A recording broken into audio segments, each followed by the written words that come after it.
அத்தியாயம் 121 புதிய இருள் மாஸ்டர். மீண்டும் ஒருமுறை அவநம்பிக்கையான அலறல்கள் நிலவரையின் ஆழத்தில் எதிரொலித்தன. தயவு செய்து என்னை விட்டுவிடுங்கள்.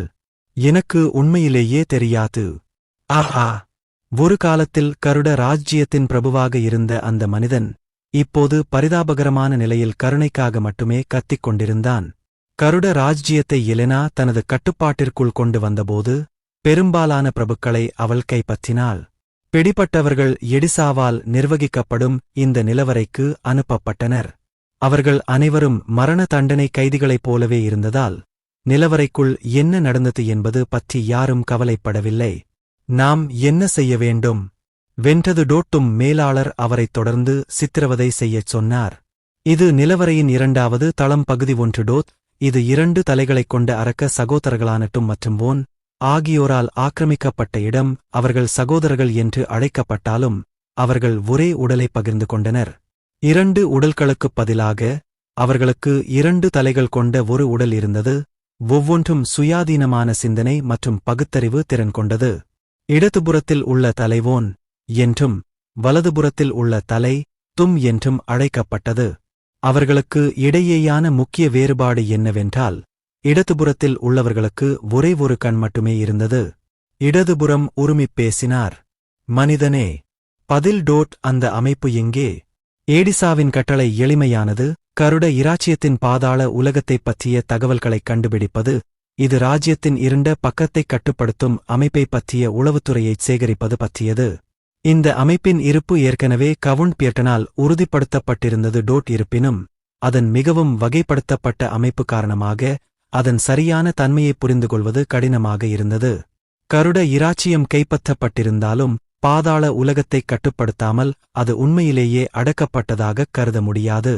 எனவே கைப்பற்றப்பட்ட மற்ற பிரபுக்களும் தங்களிடம் உள்ள எந்த தகவலையும் பெற சித்திரவதை செய்யப்பட்டனர். இந்த அமைப்பு அம்பலப்படுத்தப்பட்டவுடன் எடிசா நெக்ரோக்களை அனுப்பத் திட்டமிட்டார். எனக்கு உண்மையிலேயே தெரியாது. தயவு செய்து என்னை விட்டுவிடுங்கள். துரதிருஷ்டவசமாக அந்த மனிதனுக்கு எதுவும் தெரியாது. அவன் பயத்தில் நடுங்கி தலையை ஆட்டினான். ஆனால் அத்தகைய சாக்குப்போக்குகள் அந்த அரக்க சகோதரர்களுக்கு வேலை செய்யவில்லை. வோன், இது மோசமானது. மனிதன் மீண்டும் எதுவும் தெரியாது என்கிறான். கவலைப்படாதே தொம். இந்த முறை நாம் நகங்களைப் பிடுங்குவோம். ஓ ஓ, நல்ல யோசனை. எதிர்பார்த்தது போலவே வோன் ரொம்ப புத்திசாலி. அந்த அரக்கனின் மிருகத்தனமான வலிமையால் அந்த பிரபுவின் விரலிலிருந்து ஒரு விரல் நகம் கிழிக்கப்பட்டது. இயற்கையாகவே சிறைச்சாலை முழுவதும் அலறல்கள் எதிரொலித்தன. ஒவ்வொரு முறையும் ஒரு விரல் நகம் பிடுங்கப்படும்போது அவரது உடல் வேதனையால் நடுங்கியது. எனக்கு உண்மையிலேயே தெரியாது. ஆனால் அது பயனற்றது. அரக்க சகோதரர்கள் உடனடியாக அடுத்த நகத்திற்கு நகர்ந்தனர். அரக்கர்களின் கொடூரமான செயல்களைக் கண்ட மற்ற பிரபுக்கள் பயத்தில் நடுங்கினர். மலைகளுக்கு அனுப்பப்படுவார்கள் என்று அவர்களிடம் கூறப்பட்டபோது அவர்கள் நம்பிக்கையின் ஒரு துண்டை பிடித்துக் கொண்டனர். ஆனால் உண்மை கொடூரமானது. இந்த கட்டத்தில் மரணம் விரும்பத்தக்கதாகத் தோன்றியது. கைதட்டல். அந்த நேரத்தில் எடிசா தனது கைகளைத் தட்டி பதட்டமான சூழலை உடைத்தாள். நாங்கள் அதிக நேரம் எடுத்துக்கொள்கிறோம். இதெல்லாம் எங்கள் எஜமானருக்காக. நாங்கள் விரைவாக முடிக்க வேண்டும். எடிசாவின் குரலைக் கேட்டதும் அந்த அரக்க சகோதரர்கள் திடுக்கிட்டு பதிலளித்தனர். நாம் என்ன செய்ய வேண்டும் வோன்? மேலாளர் கோபமாக இருக்கிறார். தும், நான் ஒப்புக்கொள்கிறேன். நமக்கு வலுவான ஒன்று தேவை. இது ஆல் புதுப்பிக்கப்பட்டது. சித்திரவதை செய்யப்பட்ட மனிதன் விரக்தியில் விழுந்தான். அது ஏற்கனவே நரகமாக இருந்தது. இப்போது அது இன்னும் முடிவடையவில்லை. நான் சத்தியம் பண்றேன். எனக்கு ஒண்ணுமே தெரியாது. அழுகத் தொடங்கினான். இந்த முறை அந்த அரக்கன் கையில் ஒரு சேற்றைப் பிடித்திருந்தான். அவர்கள் அந்த சேற்றை அந்த மனிதனின் முகத்தில் கொண்டு வரவிருந்த நேரத்தில் ஒரு எலும்புக்கூடு குதிரை எடிசாவை நெருங்கி வந்தது. மிஸ்டர் தம்பீர் வந்துவிட்டாரா? தம்பீர் நிலவரைக்குச் சென்றதாக எலும்புக்கூடு மாவீரன் தெரிவித்தான். ஏடிசா முன்பு தம்பீரை ஒரு ஹண்டார் என்ற நற்பெயரை உருவாக்க உத்தரவிட்டிருந்தார். ஆனால் இப்போது தம்பீர் நிலவரைக்குத் திரும்பிவிட்டார். என்ன நடந்திருக்கும்? இந்த முக்கியமான நேரத்தில் எதிர்பாராத எந்த மாறிகளும் ஏற்றுக்கொள்ள முடியாதவை. விசாரணையைத் தொடருங்கள். அவரைக் கொல்லாதீர்கள். எடிசா அரக்க சகோதரர்களுக்கு அறிவுறுத்திவிட்டு திரும்பிச் சென்றாள். புரிஞ்சது. நாம அவனைக் கொல்ல மாட்டோம். இந்தக் கட்டத்தில் பிரபுக்களைக் கொல்வது திட்டத்தின் ஒரு பகுதியாக இல்லை. சாத்தியமான அனைத்து தகவல்களையும் பெறுவதற்காக அவர்களைத் தொடர்ந்து சித்திரவதை செய்வதே முன்னுரிமையாக இருந்தது. எனவே விரைவான மரணம் என்பது சிக்கலாக இருக்கும். பிரபுக்களின் வேதனையின் அழுகை காற்றை நிரப்பிக்கொண்டே இருந்தது. எடிசாவின் கவலைகளுக்கு மாறாக அசாதாரணமான எதுவும் நடக்கவில்லை. அப்போ ஒரு வித்தியாசமான ரசனை கொண்ட ஒரு மனிதர் ஜாம்பிக்கான கோரிக்கையை பதிவிட்டார். தம்பீர் அதை ஏற்றுக்கொண்டாரா? ஆமாம், இப்போது என் பெயர்டாம். எனக்குப் புரியுது. அது ஒரு நல்ல பெயர்தான். ஒரு ஹண்டராக பதிவு செய்த பிறகு தம்பீர் தம்பி என்ற பெயரை ஏற்றுக்கொண்டார். ஒரு ஜாம்பி? ஆமா. டாம்பியின் வார்த்தைகளைப் பற்றி எடிசா யோசித்து தலையை லேசாக சாய்த்தாள். உயிருள்ள ஒரு ஜாம்பியை மீண்டும் கொண்டு வருவதற்கான கோரிக்கையை அவர் ஏற்றுக்கொள்வார் என்று அவள் எதிர்பார்க்கவில்லை. ஆராய்ச்சி நோக்கங்களுக்காக அது கோரப்பட்டது என்று அந்தக் கோரிக்கை கூறியது. ஆனால் டாம் வேறு கதையை கேள்விப்பட்டிருந்தார். கில்ட் வரவேற்பாளர் ரகசியமாக அவரிடம் உண்மையைப் பகிர்ந்து கொண்டார். விலங்குகளுடனான பயங்கரமான சந்திப்புகளைப் பதிவு செய்யும் கேமராக்கள். பரபரப்பான நாள். ஒரு கண யோசனைக்குப் பிறகு எடிசா தலையசைத்தாள். சரி, மனித ரசனைகள் உண்மையில் வேறுபட்டவை. அது எனக்குப் புரியாத ஒன்றல்ல. சிலருக்கு ஜோம்பிஸ் கூட ஆசைக்குரிய பொருட்களாக இருக்கலாம். எடிசா ஒரு சக்யூபஸ். புனித ஆணையால் முத்திரை குத்தப்படுவதற்கு முன்பு அவள் ஒரு சக்யூபஸ் நிலவரையில் நீண்ட காலம் கழித்தாள். அங்கு அவள் விரிவான தத்துவார்த்த கல்வியைப் பெற்றாள். அவள் அதை ஒருபோதும் பயிற்சி செய்யவில்லை என்றாலும் மனித விருப்பத்தேர்வுகள் எவ்வளவு மாறுபட்டதாக இருக்கும் என்பதை அவள் அறிந்திருந்தாள். எடிசா கடந்த காலத்தை சுருக்கமாக நினைவு கூர்ந்தாள். ஆனால் அது நீண்ட காலத்திற்கு முன்பு அவளுடைய நினைவுகள் மங்கலாகிவிட்டன. சுக்குபஸ் நிலவரைக்கு என்ன நடந்தது, அல்லது சுக்குபஸ் ராணி இன்னும் உயிருடன் இருக்கிறாரா என்பது அவளுக்கு இனி கவலை அளிக்கவில்லை. படுகுழியில் இருந்து தன்னை காப்பாற்றிய எஜமானருக்கு சேவை செய்வதே அவளுடைய ஒரே கவனம். ஒரு ஹண்டராக டம்பியின் செயல்பாடுகள் எஜமானருக்கு அவள் செய்த சேவையின் நீட்சியாக இருந்தன. ஒரு ஹண்டராக நிறுவப்பட்ட டம்பி தேவைப்படும் ஒரு காலம் வரும். இப்போதைக்கு அவள் விதைகளை நட்டு அந்த நாளுக்காகக் காத்திருந்தாள். அப்போ உனக்கு ஒரு ஜாம்பியை வாங்கித் தரணும், இல்லையா? என்னை பின்தொடர். டாம் ஏற்றுக்கொண்ட கோரிக்கையின்படி நல்ல நிலையில் உள்ள ஒரு ஜாம்பியை பிடிக்க வேண்டியிருந்தது. அவர் முடிக்கும் ஒவ்வொரு கோரிக்கையும் அவரது சாதனைக்கு பங்களிக்கும். இது அவரது ஹண்டர் தரவரிசையில் தாக்கத்தை ஏற்படுத்தும். எனவே டாம்பிக்கு ஒரு ஜாம்பியை வழங்க எடிசா முடிவு செய்தாள்.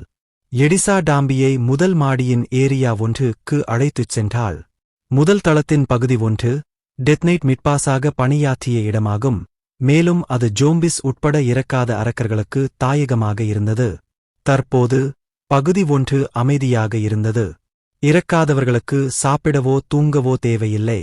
அவர்கள் வெறுமனே இடத்தில் இருந்தனர். அந்த பகுதி நேரம் நின்றுவிட்டது போன்ற உணர்வை ஏற்படுத்தியது. சமீபத்தில் எங்களுக்கு கூடுதல் ஜோம்பிஸ் மற்றும் டிமன்கள் என்று எடிசா கூறினாள். கருட இராச்சியத்தில் நிலைமை சீரான பிறகு எஜமானர் அவர்களுக்கு அதிகமான அரக்கர்களை வழங்கினாள். எண்ணிக்கை முன்பை விட குறைவாக இருந்தாலும் டாம்பி தன்னுடன் ஒரு ஜாம்பியை அழைத்துச் சென்றால் போதுமானதாக இருந்தது. அப்படியானால் நீங்கள் என்னை மன்னித்தால். டாம்பி முன்கூட்டியே தயார் செய்த ஒரு சங்கிலியுடன் ஒரு ஜாம்பியை அணுகினார். தம்பி நெருங்கி வர சோம்பி உருமினான். தயங்காமல் டாம் ஜோம்பியைச் சுற்றி சங்கிலியை பிடித்து அதை இழுத்துச் செல்லத் தொடங்கினான். அந்த ஜாம்பி ஒரு விசித்திரமான சத்தத்தை எழுப்பினான். ஆனால் எடிசாவின் கடுமையான பார்வையை பிடித்த பிறகு கீழ்ப்படிதலுடன் பின்தொடர்ந்தான். இதன் மூலம் டாம் தனது இலக்கை அடைந்துவிட்டான். ஒரு ஹண்டராக செயல்படுவதே அவனது நோக்கம் என்பதால் அவன் இனி அங்கேயே இருக்க வேண்டிய அவசியமில்லை. அப்போ நான் இப்போ கிளம்புறேன், லேடி எடிசா. ஆமாம், நான் நல்ல செய்திக்காகக் காத்திருப்பேன். கவனமாக இருங்கள், மிஸ்டர் டாம். அவர்கள் சுருக்கமான விடை பெற்றுக் கொண்டனர். டாம் உடனடியாக நிலவரை வெளியேறும் இடத்தை நோக்கித் திரும்பி ஜாம்பியை பின்னால் இழுத்துச் சென்றார். டாம்பியின் உருவம் மறைந்தவுடன் எடிசா நிலவரைக்குள் ஆழமாக நகர்ந்தாள். அவள் அமைதியாகப் பேசினாள். நெக்ரோஸ், நிழலில் மறைந்திருந்த நெக்ரோஸ் எடிசாவின் அழைப்பின் பேரில் தன்னை வெளிப்படுத்திக் கொண்டார். பாதாள உலக அமைப்பு பற்றிய முழுமையான தகவல்கள் இன்னும் அவர்களிடம் இல்லாததால் அவர் காத்திருப்புடன் இருந்தார். நான் உங்களுக்கு எலும்புக்கூடு மாவீரர்களை நியமிக்கிறேன். மிஸ்டர் டாம் மேற்கொள்ளும் தேடலை ஆராயுங்கள். எடிசாவின் முகபாவனை மாறியது. அறை முழுவதும் குளிர்ந்த இருள் சூழ்ந்திருந்தது. காற்று அதிகமாக இருந்தது. சாதாரண மக்கள் நெருங்குவதைத் தடுக்க மந்திரம் போடப்பட்டிருந்தது. அறையில் ஒரு பெரிய வட்ட மேசை இருந்தது. அதைச் சுற்றி 6 உருவங்கள் அமர்ந்திருந்தன. அவர்கள் கருட இராச்சியத்தின் பாதாள உலகத்தைக் கட்டுப்படுத்திய கருப்புக்கை அமைப்பின் பிரதிநிதிகள். துரோகம் என்றால் மரணம் என்ற இரும்புக்கரம் விதியால் பிணைக்கப்பட்ட கூட்டணியே கருப்புக்கை. ஒரு அமைப்பை விட அது 6 வெவ்வேறு பிரிவுகளின் கூட்டணியாக இருந்தது. ஒவ்வொன்றும் அங்கிருந்த நபர்களில் ஒருவரால் வழிநடத்தப்பட்டது. எனவே நம்பிக்கைக்கு பதிலாக அவர்கள் ஒருவருக்கொருவர் அவநம்பிக்கையால் நிரப்பப்பட்டனர். முதுகில் குத்துவதைத் தடுக்க துரோகத்திற்கு எதிரான விதிகளை அவர்கள் கண்டிப்பாக அமல்படுத்தினர். அவர்கள் ஒவ்வொரு முறையும் சந்திப்பு இடத்தை மாற்றிக்கொண்டனர். மேலும் யாரும் வேறு யாரையும் அழைத்து வரக்கூடாது என்ற விதியைக் கொண்டிருந்தனர். இது அவர்களின் பரஸ்பர அவநம்பிக்கையிலிருந்து பிறந்த ஒரு தனித்துவமான முறையாகும். இதுபோன்ற போதிலும் அவர்களின் கூட்டணி கருட இராச்சியத்தின் பாதாள உலகத்தை உறுதியாக பிடிக்க அனுமதித்தது. இருப்பினும் இன்று சூழ்நிலை வேறுபட்டது. ஏன் எல்லாரும் இவ்வளவு சோகமாயிருக்காங்க? நாம மீட்டிங் நடத்தி கொஞ்ச நாள் ஆச்சு, அதனால கொஞ்சம் சிரிச்சுக்கலாம். அமைதியைக் கலைத்தவர் மால்கம். அவரது பெரிய சிவப்பு கொக்கி போன்ற மூக்கு அவரது முகத்தின் சமநிலையை குலைத்து அவரை இன்னும் அழகற்றவராக காட்டியது. இருப்பினும் மால்கம் மற்றவர்களைப் பார்த்துச் சிரித்தார். மால்கம், இந்த மாதிரி ஒரு சூழ்நிலையில் உன்னால எப்படி சிரிக்க முடியுது? லைலா பெருமூச்சு விட்டு அவனை பார்த்தாள். கருட இராச்சியத்தின் பாதாள உலகத்தை அவர்கள் கட்டுப்படுத்தினாலும் ராஜ்யத்தில் தற்போதைய சூழ்நிலை நன்றாக இல்லை. 7 நட்சத்திர பேரழிவு நிலைப்படுத்தப்பட்ட பிறகு பெரும்பாலான பிரபுக்கள் கைது செய்யப்பட்டனர். பிரபுக்களில் கருப்பு கையை தாராளமாக ஆதரித்த பலர் இருந்தனர். டோத் உன்னத ஆதரவை இழப்பது ஒரு பிரச்சனையாக இருந்தது. ஆனால் அதைவிட முக்கியமாக லைலாவின் வணிகம் நிறுத்தப்பட்டது. பெண்களைக் கடத்துவதற்கும் மனித கடத்தலில் ஈடுபடுவதற்கும் லைலா பெயர் பெற்றவர் டோத். இந்த தொழிலின் மூலம் அவள் தனது செல்வாக்கை விரைவாக விரிவுபடுத்திக் கொண்டாள். ஆனால் இப்போது நேரம் மோசமாகிவிட்டது. ராஜ்ஜியம் முழுவதும் அதிகரித்த பாதுகாப்பு மனித கடத்தலை மிகவும் கடினமாக்கியது. இந்த நிலைமை நீண்ட காலம் நீடித்தால் அவள் அதிக சேதத்தை சந்திப்பாள். இது அவளை புரிந்து கொள்ளக்கூடிய வகையில் உணர்திறன் மிக்கவளாக மாற்றும். அவனை புறக்கணிச்சுடுங்க. மால்கமின் முகத்தைப் பார்த்தாலே அவர் சில உயர்தர ஜோம்பிஸைச் சேகரித்திருக்கலாம். ஜாம்பி வெறி பிடித்தவன். மற்றொரு நபர், அன்னாபெல் பேசினார். டோட், என்ன அது உண்மையா? இந்த சூழ்நிலையில் நீங்கள் இன்னும் உங்கள் ஜாம்பியை சரிசெய்ய வேண்டியிருந்தது. சரி, அது அர்த்தமுள்ளதாக இருக்கும் என்று நினைக்கிறேன். அன்னாபெல்லின் கருத்துக்குப் பிறகு லைலா மால்கமை இழிவான முகபாவனையுடன் பார்த்தாள். இருப்பினும் அவள் புரிந்து கொண்டாள். மால்கமின் கோரமான முகத்துடன் ஒரு பெண்ணை டேட்டிங் செய்வது ஒரு பெரிய பிரச்சினையாக இருக்கும். டோத், அப்படி நடந்தால் அது 2 சூழ்நிலைகளில் ஒன்றாக இருக்கும். அந்த பெண் மால்கமை படுகொலை செய்ய முயற்சிப்பாள், அல்லது ஓர்க் போன்ற ஆண்களை அவள் வினோதமாக விரும்புவாள். பெருமூச்சு விடு. மால்கமுக்கு எந்த கவலையும் இல்லை, என்னது இல்லையா? இதற்கிடையில் இந்த முறை நான் முற்றிலும் அழிந்துவிட்டேன். மால்கமை ஒரு ஜாம்பி வெறியர் என்று அழைத்த அன்னாபெல் ஆழ்ந்த பெருமூச்சு விட்டார். அவளுடைய முக்கிய தொழில் போதைப்பொருள் சாகுபடி மற்றும் விநியோகம். அவளுடைய தொழிலின் காரணமாக அன்னாபெல் அவர்களில் மிகவும் பணக்காரர். அவளுடைய முழு உடலும் நகைகளால் அலங்கரிக்கப்பட்டிருந்தது. அவளுடைய மகத்தான செல்வத்தை வெளிப்படுத்தியது. அவளுடைய உடை கூட ஆடம்பரமாக இருந்தது. பணத்தால் தன்னைத்தானே நிரப்பிக் கொண்டாலும் அவளுடைய முகம் கடுமையானதாக இருந்தது. காரணம், அவள் முதலீடு செய்த பிரதேசங்களில் இருந்த பிரச்சனைகள். அவள் தொடர்பு கொண்டிருந்த பிரபுக்கள் ஒருவர் பின் ஒருவராக கைது செய்யப்பட்டனர். மேலும் அவர்களின் நிலங்கள் அரச குடும்பத்தினரால் பறிமுதல் செய்யப்பட்டன. அந்த நிலத்துல நான் எவ்வளவு முதலீடு பண்ணேன் தெரியுமா?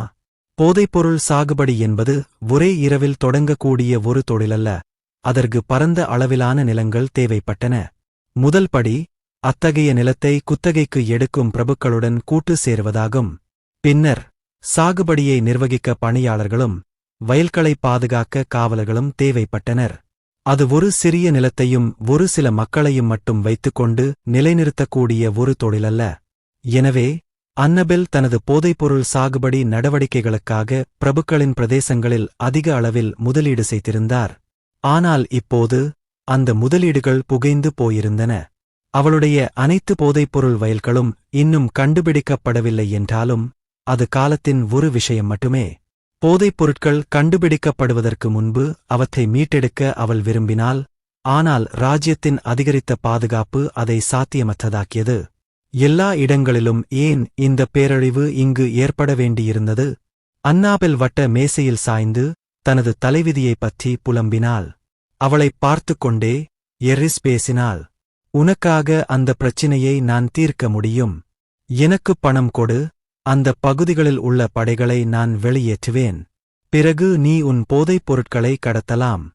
தனது நேர்த்தியான தோற்றத்துடன் முதன்மையாக கொலை ஒப்பந்தங்கள் மற்றும் தகவல்களை கையாண்டவர் எர்ரிஸ். குழப்பத்தின் போது அன்னாபெல் தனது போதைப் பொருட்களை மீட்டெடுக்க முடியும் என்று கூறி பணத்திற்கு ஈடாக தனது உதவியை வழங்கினார். எர்ரிஸின் சலுகையால் அன்னாபெல் கவரப்பட்டார். ஆனால் விரைவாக தலையை ஆட்டினார். வேண்டாம், நன்றி.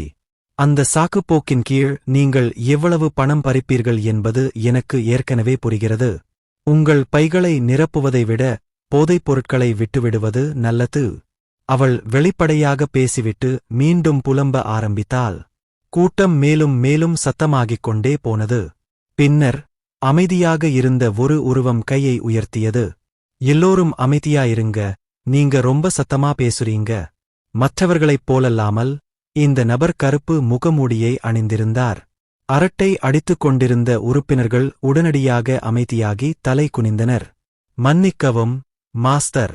கருப்பு முகமூடி அணிந்திருந்த குறி என்று குறிப்பிடப்படும் அந்த உருவம் அவர்களிடையே மரியாதையையும் பயத்தையும் ஏற்படுத்தியது. முகமூடிக்குப் பின்னால் இருக்கும் முகத்தை யாரும் பார்த்ததில்லை. ஆரம்பத்தில் முகமூடி அணிந்த ஒரே நபர் அவர்தான் என்று புகார்கள் வந்தன. ஆனால் பிளாக் மாஸ்கின் சக்தி மறுக்க முடியாதது. அவர்கள் 5 பேரும் ஒன்றாகத் தாக்கினாலும் அவர்களால் அவர் மீது ஒரு விரல் கூட வைக்க முடியவில்லை. பிளாக் டேண்ட் தொழில்நுட்ப ரீதியாக அவர்களின் தனிப்பட்ட அமைப்புகளின் கூட்டணியாக இருந்தாலும் உண்மையான தலைவர் உண்மையில் பிளாக் மாஸ்க் தான். காலப்போக்கில் அவர்கள் அவரை மாஸ்டர் என்று அழைக்கத் தொடங்கினர். குரு தனது கருப்பு முகமூடியை சிந்தனையுடன் தடவினார். சிறிது நேரத்திற்குப் பிறகு மற்ற 5 உறுப்பினர்களின் பெயர்களை ஒவ்வொன்றாகக் கூப்பிடத் தொடங்கினார். முதலில் அன்னாபெல். Yes master. தற்போதைக்கு அனைத்து மருந்து விநியோகத்தையும் நிறுத்துங்கள். எங்கள் மீது அதிகமான கண்கள் உள்ளன.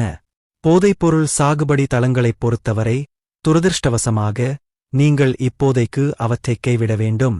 இழப்புகளுக்கு நான் உங்களுக்கு ஈடு செய்வேன். நன்றி மாஸ்டர். முன்பு கண்ணீர் மல்க இருந்த அன்னாபெல்லின் முகபாவனை கணிசமாக பிரகாசமடைந்தது. அடுத்து லைலா. Yes master. ராஜ்ஜியம் இன்னும் குழப்பத்தில் உள்ளது. அது நிலைபெற நேரம் எடுக்கும். இப்போதைக்கு நான் கட்டுப்பாடுகளை நீக்குகிறேன். நீங்கள் இப்போது வயது வந்த பெண்களை மட்டுமல்ல, இளம் பெண்களையும் கடத்தலாம். உங்கள் கட்டளைக்கு நான் கீழ்ப்படிவேன். இதுவரை லைலா மாஸ்டரின் உத்தரவின் பேரில் வயது வந்த பெண்களை மட்டுமே கடத்துவதற்கு தடை விதிக்கப்பட்டிருந்தது. ஆனால் இப்போது அந்த கட்டுப்பாடு நீக்கப்பட்டது. லைலா சிரித்துக்கொண்டே மாஸ்டருக்கு தலை வணங்கினாள். அடுத்து எர்ரிஸ். உத்தரவு கொடுங்கள் மாஸ்டர். படுகொலை ஒப்பந்தங்களையும் தகவல்களையும் கையாண்ட எர்ரிஸ் தலை குனிந்தார். புதிய ராணி எலெனாவைப் பற்றிய தகவல் எனக்குத் தேவை. அவள் தொடர்பு கொள்ளும் மற்றும் சந்திக்கும் அனைவரையும் பற்றி ஒரு விவரத்தையும் தவறவிடாமல் புகாரளிக்கவும். புரிந்தது. மாஸ்டரின் கட்டளைப்படி எர்ரிஸ் உடனடியாக தனது இருக்கையை விட்டு வெளியேறினார். மாஸ்டர் கூட்டத்தை தனது கட்டுப்பாட்டில் எடுத்துக் கொண்டதால் இனிமேல் எந்த விவாதங்களும் இருக்காது என்பது தெளிவாகத் தெரிந்தது. அடுத்து டார்க்மோர். அடுத்து பேசப்பட்டவர் கருப்பு அங்கி அணிந்திருந்த ஒரு மந்திரவாதியான டார்க்மோர். அவர் பதிலுக்கு லேசாக தலையசைத்தார். சரி, உங்கள் வேலையைத் தொடருங்கள். சமீபத்தில் எங்களுக்கு நிறைய சடலங்கள் கிடைத்துள்ளன. எனவே அது கடினமாக இருக்கக்கூடாது. டார்க்மோரின் முனம் வழக்கமானதாக இருந்தது. ஆனால் அவரது ஒப்புதல் போதுமானதாக இருந்தது. மாஸ்டர் இறுதி உறுப்பினரிடம் சென்றார். கடைசியாக மால்கம். Yes master. முன்பு சிரித்துக் கொண்டிருந்த மால்கம் இப்போது கவனமாகக் கேட்டார். எங்கள் நடவடிக்கைகளின் பாதுகாப்பை உறுதி செய்வதே உங்கள் பணி. எங்கள் முக்கிய இடங்களைப் பாதுகாக்க உங்கள் ஜோம்பிஸை பயன்படுத்துங்கள். யாரும் தலையிடாமல் பார்த்துக் கொள்ளுங்கள். புரிந்தது மாஸ்டர். உத்தரவுகள் வழங்கப்பட்டவுடன் மாஸ்டர் கூட்டத்தை முடித்தார். நினைவில் கொள்ளுங்கள், எங்கள் ஒற்றுமையில் எங்கள் பலம் உள்ளது. தனிப்பட்ட குறைகள் எங்கள் இலக்குகளை சீர்குலைக்க விடாதீர்கள். பணிநீக்கம் செய்யப்பட்டேன். பிளாக்பேண்டின் உறுப்பினர்கள் ஒவ்வொருவரும் தங்கள் சொந்த இருண்ட லட்சியங்கள் மற்றும் வழிமுறைகளைக் கொண்டிருந்தனர். தங்கள் மர்மமான தலைவரின் கட்டளைகளால் இயக்கப்பட்டு புதுப்பிக்கப்பட்ட நோக்கத்துடன் கூட்டத்தை விட்டு வெளியேறினர். ஒரு உறுப்பினருக்கு இன்னும் பதில் அளிக்கப்படவில்லை. மால்கம்: ஆமாம் மாஸ்டர். ஈடி. இந்த முறை குருவின் குரல் தாழ்ந்தது. ஹண்டர்கள் சங்கம் மூலம் நீங்கள் ஜாம்பியை பெற்றீர்களா? ஆமாம். ஆ, நான் ஒரு இடைத்தரகரை பயன்படுத்தினேன். அதனால் கவலைப்படத் தேவையில்லை. குரு மீண்டும் ஒருமுறை தனது கருப்பு முகமூடியை தொட்டார். ஜாம்பி சிறந்த நிலையில் இருப்பதாகக் கேள்விப்பட்டேன். மால்கமின் செயல்பாடுகள் பற்றி மாஸ்டருக்கு ஏற்கனவே தெரியும். மால்கம் நடுங்கி தலை குனிந்தார். ஆமாம், இந்த முறை நான் மிகவும் அதிர்ஷ்டசாலி. ஒரு புதிய ஹண்டர் ஒரு கீறல் கூட இல்லாமல் ஒரு ஜாம்பியைக் கொண்டு வந்தார். இந்த ஹண்டர் பேர் என்ன? ஆனால் மாஸ்டரின் கேள்விக்கு மால்கமால் பதிலளிக்க முடியவில்லை. அது தாம். என்னவா இருந்தது? மால்கம் அந்த மனிதனின் பெயரைப் பற்றி அல்ல, ஜாம்பியைப் பற்றி மட்டுமே ஆர்வமாக இருந்தார். அமைதி நீடித்தபோது மாஸ்டர் ஒரு கட்டளையை பிறப்பித்தார். அந்த ஹண்டர் யார் என்பதைக் கண்டுபிடி. அவர்கள் எங்கிருந்து வருகிறார்கள்? ஹண்டராக ஆவதற்கு முன்பு என்ன செய்தார்கள் எல்லாம். மால்கம் தலையசைத்து பணிக்கு ஒப்புக்கொண்டார். தனக்குத் தேவையானதைச் சொல்லிவிட்டு குரு எழுந்து நின்றார். அதோடு கருப்புக் கையின் வழக்கமான கூட்டம் முடிவுக்கு வந்தது.